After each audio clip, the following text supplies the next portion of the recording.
How's it going? This is the Carolina Reaper. I'm going to give you a special Hurricane Harvey update.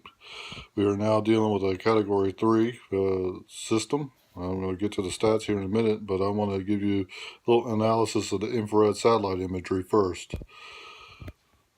Uh, this is the last couple frames. Let's go ahead and stop it right there.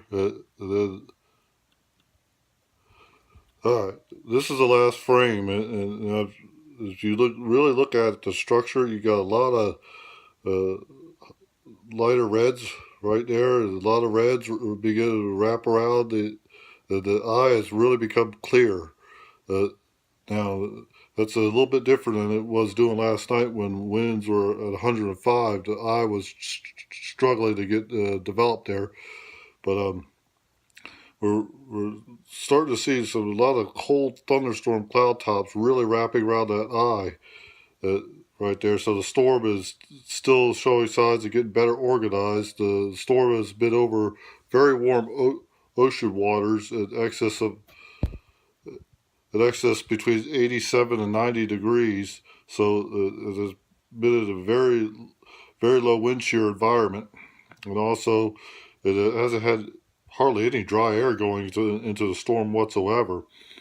But you put all that together, and you will have a rapidly intensifying storm. And water temperatures. Let's talk a little bit about water temperatures here, real quick. Uh, what I want to do is make sure you understand the correlation between oceanic temperatures or sea surface temperatures and hurricanes. The warmer the ocean water, the more hurricanes like it. They develop faster. They get stronger. 87 to 90 degrees water temperatures. What that means is that this storm is running on high octane fuel. It takes about usually about 82 to 83 degrees usually to develop a hurricane. But when you run at 87 to 90, that's like putting racing fuel in these storms. They love it. So let's look at the statistics, shall we? Take a look at that. That's as of the 2 p.m. Central Daylight Time. That'll be 3 p.m. Eastern Daylight Time. The barometric pressure last night was higher, so it's now the barometric pressure is lowering right there. Minimum pressure 943 millibars, and maximum sustained winds of 120 miles per hour. As of the previous advisory, the wind speed was 110 miles per hour. The difference is a category. It was a category 2 as of the previous advisory, but now we're looking at a cat 3. Uh, Let's give you a little bit of history of Harvey here, real quick. That's Harvey approaching the coast of Texas right there. That's another potential storm that could develop across the Florida Peninsula, but that might be moving out into the Atlantic. I have to keep an eye on that. But Harvey got its humble beginnings as a tropical wave off the coast of Africa.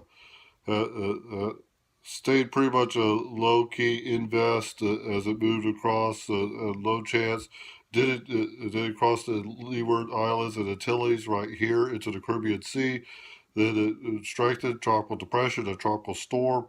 Then right around here, Harvey fell apart. It didn't look like Harvey was going to do much.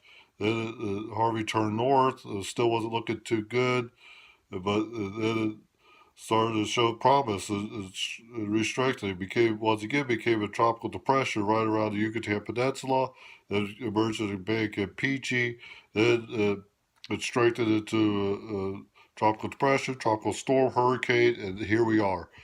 So Harvey, the storm system has been around for the better part of over a week because it takes about a week and a half definitely from a storm to get here, at least a week and a half, sometimes even 2 weeks, depending on how fast the storm is moving along. But at least a week and a half. It took it about a week and a half to get it from Africa to where we are here. So Harvey is not something new. It didn't just all of a sudden pop up. It's was a Cabo Verde or Cabo Verde storm, or it used to be called the Cape Verde or Cape Verde Islands. Depends. My Spanish is not too good. I don't habla too good, but let me show you some of the local advisories from Corpus Christi. Excuse me. Just got awake, so woke up here. Get ready to do a night shift. I worked a night shift on my job, so let me show you what we're dealing with. Drink some caffeine and stuff. All right, this is going to get good. Check this out. This is the Doppler radar coming right out of the Corpus Christi office. As you can see, the Doppler has picked up the eye. There's a lot of strong convection right here within the eyeball. So right along this area right here, thunderstorms are really developing.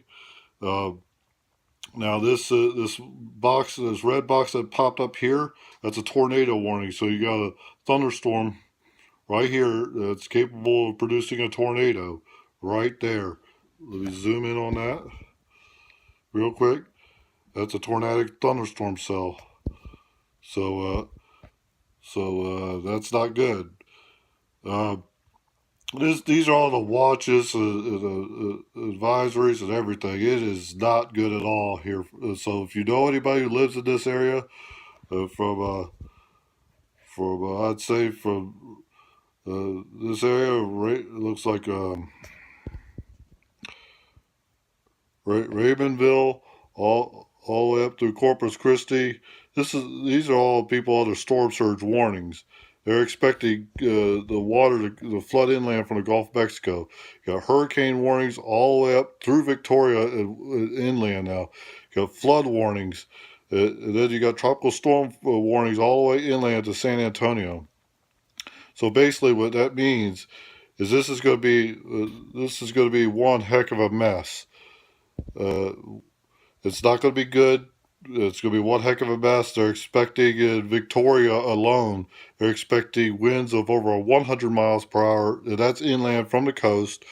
And they're expecting in this area horrific flooding. We're talking flooding that is even rare.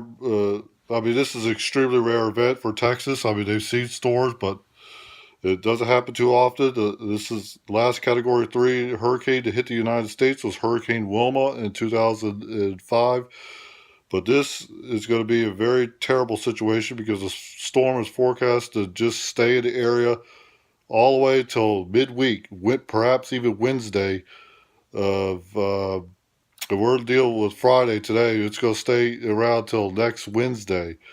So it's going to be slow moving. It's not going anywhere fast. This thing is going to dump horrific rainfall totals. We're talking feet of rain. Some areas 2 feet plus of rain. That's going to be devastating. It's going to be flooding. This storm, Harvey, is going to be a killer. So if you know anybody in there, you need to tell them to get out, hit the roads now, because Harvey is getting ready to come ashore in the next 3 to 8 hours, somewhere in there.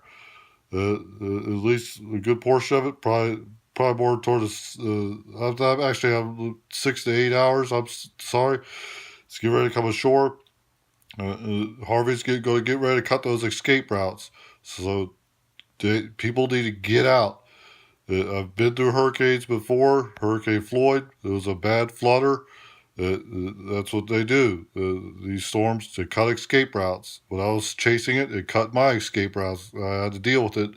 But I intercepted Floyd in Portsmouth, Virginia. So I know what I'm talking about. Get out of there. Go hundreds of miles inland. Get out of harm's way. And anyways, I hope you all take it easy. And we'll be praying for you. God bless. Remember, get out.